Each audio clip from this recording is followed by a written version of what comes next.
যত দিন যাচ্ছে ততই আমাদের সকলের জীবন আরো অনেকটা ব্যস্ত হয়ে উঠছে। তার মধ্যে থেকেই নিজের সন্তানের জন্য সময় বার করা রীতিমতো এখন যে রেসে আমরা সবাই দৌড়াচ্ছি, আমাদের কাছে যেন একটা ছোটখাটো চ্যালেঞ্জ হয়ে দাঁড়িয়েছে। তবে আজকের এই ভিডিওতে তোমাদেরকে কয়েকটা কথা বলবো যেগুলো আমি নিজের লাইফেও ইউজ করে থাকি, যাতে করে আমি আমার সন্তানের সঙ্গে আরো অনেকটা সময় কাটাতে পারি।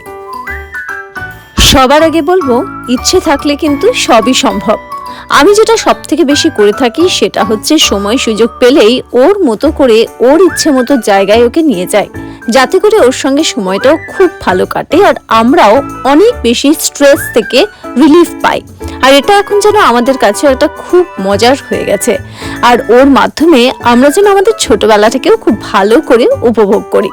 আর সব থেকে বড় কথা হচ্ছে, নিজেদের যদি কোনো কাজ থাকে সেই কাজের মধ্যে থেকেই আমাদের সন্তানের জন্য সময় বের করতে হবে। সেদিন যেমন আমাদের স্পেন্সার যাওয়ার কথা ছিল, তবে সেখানে না গিয়ে আমরা দেখলাম যে কাছাকাছি স্মার্ট বাজারও আছে, যেখানে অনেক কটা অপশন আছে যে বাচ্চাদের ওখানে অ্যামিউজমেন্ট মতো কিন্তু ব্যবস্থা করা, যেমন এরকম ট্রেন, যেমন গাড়ি, যেমন ট্রাম্পোলিন, যেখানে গিয়ে টিমটিম খুব খুশি হবে।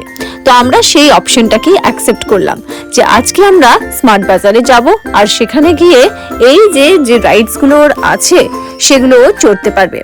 আমরা প্রথমে ঠিক করেছিলাম সাউথ সিটি যাব, কিন্তু আমরা জায়গা বদলে চলে গেলাম হাইল্যান্ড পার্কে, যাতে করে টিমটিমও এনজয় করতে পারে আর আমরাও আমাদের কাজ সারতে পারি। ঠিক সেইভাবেই মাঝে মধ্যেই মর্নিং ওয়াক বা ইভিনিং ওয়াকে যখনই বেরোই সময় পেলে, তখন আমি চেষ্টা করি টিমটিমকেও সঙ্গে নিয়ে নেওয়ার।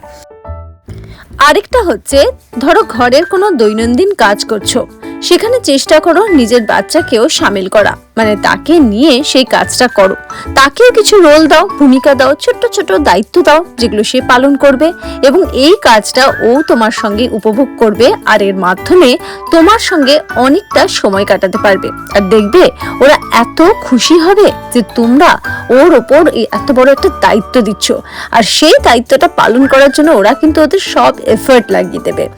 আরেকটা করতে পারো, যখন এক্সারসাইজ করছো, জিমে যাচ্ছ কিংবা যোগা করছো, তখন নিজের বাচ্চাকেও সামিল করো। যোগা বা তোমরা ধরো ছোট ছোট এক্সারসাইজ ওদেরকে তো করাতেই পারো, সেক্ষেত্রে ওরাও ওদের ফিজিক্যাল অ্যাক্টিভিটি করলো আর তোমরাও সেখানে তোমাদের ফিজিক্যাল অ্যাক্টিভিটি করলে। তাতে করে কি হবে, সময়টা অনেকটা বাঁচবে। তোমরা তোমাদের যে রেগুলার যে রুটিনের ফিজিক্যাল অ্যাক্টিভিটি সেগুলোও করতে পারবে, আবার বাচ্চার সঙ্গে সময়ও কাটাতে পারবে। বাজার, হাট, দোকান যেখানে যাওয়ার পারলে নিজের সন্তানকে সঙ্গে করে নিয়ে যাও। আমি কিন্তু এটাই করি, যেখানে যাই আর যখন সুযোগ পাই আমি টিমটিমকে সব সময় নিজের সঙ্গে রাখি। তাতে করে কি হয়, আমার কাজগুলোও সারা হয়ে যায়, টিমটিমও খুশি হয় যে ও অনেকটা সময় আমার সঙ্গে কাটাতে পারছে, আর সব থেকে বড় কথা আমি নিজে খুশি হই যে আমি আমার ব্যস্ত জীবন থেকে কিছুটা সময় টিমটিমকে দিতে পারছি। আর সত্যি বলতে টিমটিমের সঙ্গে সময় কাটাতে এখন আমার সব থেকে বেশি ভালো লাগে। মাঝে মাঝে মনে হয় কিছু করব না, শুধু ওর সঙ্গেই সময় কাটিয়ে যাব, কিন্তু হ্যাঁ, এটা সব সময় তো সম্ভব হয় না। এই যে দেখো, যেমন বললাম যে আমরা স্মার্ট বাজার ভেবেছিলাম যাব, এবং সেখানে গিয়ে আমরা যেটা করলাম যে নিজেদের যে শপিং এর কাজ সেটা সারলাম, আর সঙ্গে ছিল আমাদের টিমটিম। এই করতে করতে ছোট ছোট ওর ওপর দায়িত্ব দিতে দিতে ওরও কিন্তু ম্যাচিউরিটিটা আস্তে আস্তে বেড়ে যাচ্ছে। প্রত্যেক দিনের কাজ কিভাবে করতে হয়, শপিং কিভাবে করতে হয়, বাড়ির জন্য যে রেগুলার জিনিসপত্র কিভাবে কিনতে হয়, কোনটা দরকার কোনটা দরকার না, এখন তো ও আমাদের সঙ্গে আলোচনায় সামিল হয়। আর এইভাবেই জীবনটা সুন্দরভাবে কিন্তু কাটানো যায়। সবটাই কিন্তু আমাদের হাতে। আমরা যদি এই ছোট ছোট বিষয়গুলো মাথায় রাখি, তাহলে দেখবে জীবন কিন্তু আরো অনেক বেশি সুন্দর হয়ে উঠবে। আরো ভিডিওসের জন্য দেখতে থেকো মমি এন্ড টিমটিম। ভালো থেকো, ভালো রেখো।